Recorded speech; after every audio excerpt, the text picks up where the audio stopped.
Welcome to the France 24 debate. I'm Mark Owen. Mitt Romney is retiring from US politics and he has a message for the old guard.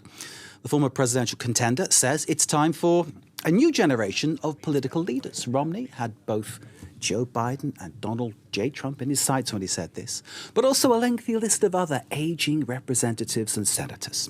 In this programme, we'll be examining the issue of age and politics. With age, they say, comes wisdom. With youth, obviously a certain impetuous nature, I suppose. Good sports teams often work best with a combination of both. Let's meet our panel, which has, I think, a blend of wisdom and energy to spare. They are here on set in the studio. Gerald Olivier, editor of the blog France et Amérique, columnist for Atlantico. And is it fair to say, Gerald, that you might in this debate represent the Republican side? I might. You might, OK, fair to say. Good to be here. Good to see you, sir. On the other side of the studio, we have two guests. I'll introduce them in no order of preference. Ellen Kuntz is Dean of the Finance Department of INSEC, Paris, author of the book Portrait de Veep, l'incroyable histoire de Kamala Harris. You're from the Democrat side, as is the person next to you, Bob Vallier, who is the porte-parole, the spokesperson for Europe for Democrats abroad. Bob, great age bashing or saying old people are wrong. It's not about that at all, because I firmly believe that old people have a real wisdom that we can all learn from and bring things from. But is there an issue about being a politician, about the response to public demands, about dealing with the media, about the whole issue of policy that means that you need to be a bit younger? Ellen, can I ask you? Well, it seems very uncomfortable as a subject because perhaps we're getting younger as people age. You know, when the founding fathers established a minimum age of 35, the life expectancy was somewhere in your 50s, sure, if you were lucky. So I'm not sure that age is what it used to be. And we're very unequal in the face of age. But I think what this has happening here is it's more a reflection of how extraordinarily poorly built the system is, and that to be in a position of power, it only is really going to happen when you're extremely old. Just to clarify, one thing that was said earlier about Mr. Romney is that he's not leaving anytime soon. If he, lives out his term, he will be 80 in 2025. So we have these staggered terms with the Senate seats and a 6-year term as opposed to the 4-year term. So he's saying he's retiring, but he's going to retire when it all works its way through. So he's not walking out straight away. So exactly. They've got the retirement party on hold. He's got about 2.5 years to go. There's a CBS Romney out the door of the Congress, and as Ellen's pointed out, it won't happen straight away, but it will happen gradually and create more division and create more extremes within Congress. For sure. Well, the media landscape is extreme, and the electorate follows suit. One thing maybe he didn't mention or didn't articulate with words, but it's clearly there, is that he unfortunately knows well that in this political environment, he would lose a primary in his own state.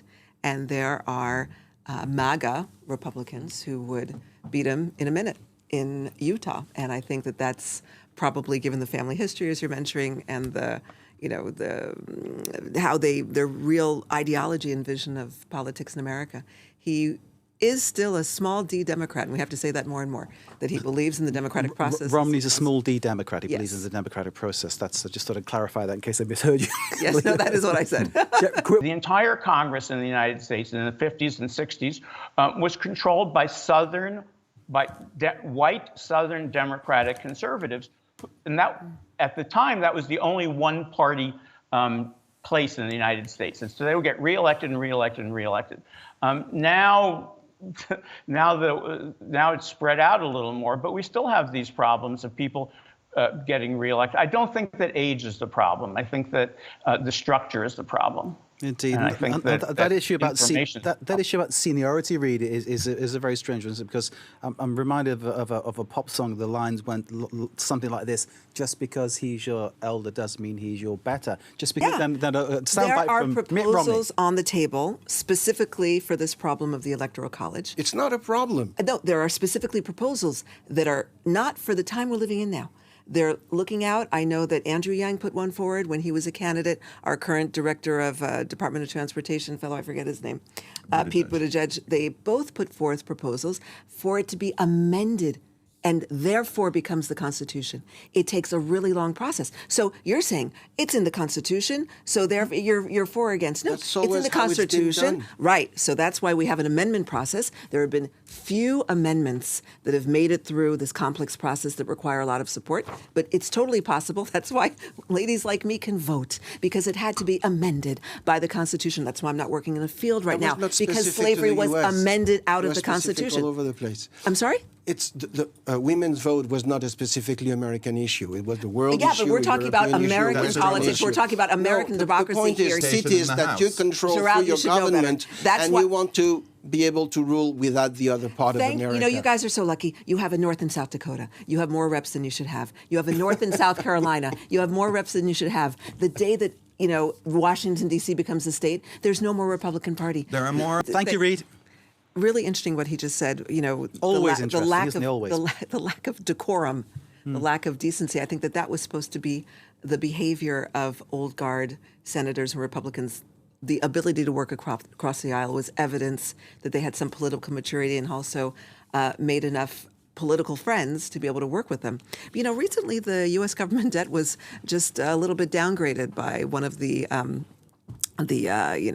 credit rating agencies, and they frequently mention this type of behavior as a risk for the U.S. government, that it has become dysfunctional in a place where, you know, laws need to be voted on behalf of citizens, and it's really not happening for reasons that are totally doesn't political. impress the likes of Moody's who do the ratings, that Absolutely. kind of thing. It's part of the process of being. It has to be. It can't just be a democracy. It has to be a functioning democracy. Age, Nancy Pelosi's age, that doesn't matter. Sure. And it can't matter, because in the age of DEI, you know, diversity and equity and inclusion, we have to include age. Yeah. Otherwise, we're cherry picking. Would you give younger The Second Amendment? Because I was going to say, a lot of Republicans say that the Second Amendment is there to back up, you know, the right to bear arms. Okay, is there to back up the First Amendment. I've always thought that was a bit kind of a curious argument. That'd be great if that were the case, but they focus on the Second Amendment and then they want to limit the First Amendment. So if you can limit one, you can limit the other. Sure. Okay. It's your health, Sorry, Alan, you said I'm not sure he sees it that way.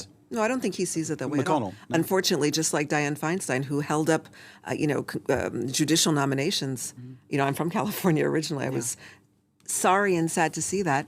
I'm sorry that there's not a better off-ramp for these politicians. Maybe that's something that's missing. We have an excellent off-ramp for being an ex-president. You get your presidential library, you get to do a book tour, somebody's going to write your biography. They know what's waiting. Maybe in the congressional setting, less so.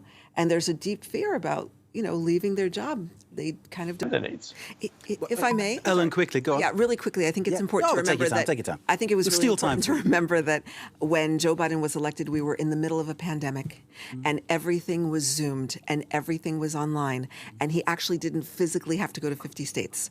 And I would be a bit worried about any 80-year-old. I mean, if anybody who knows any 80-year-olds, you'd be worried about them, you know, going to the supermarket, let alone trying to do the mandatory 50-state tour.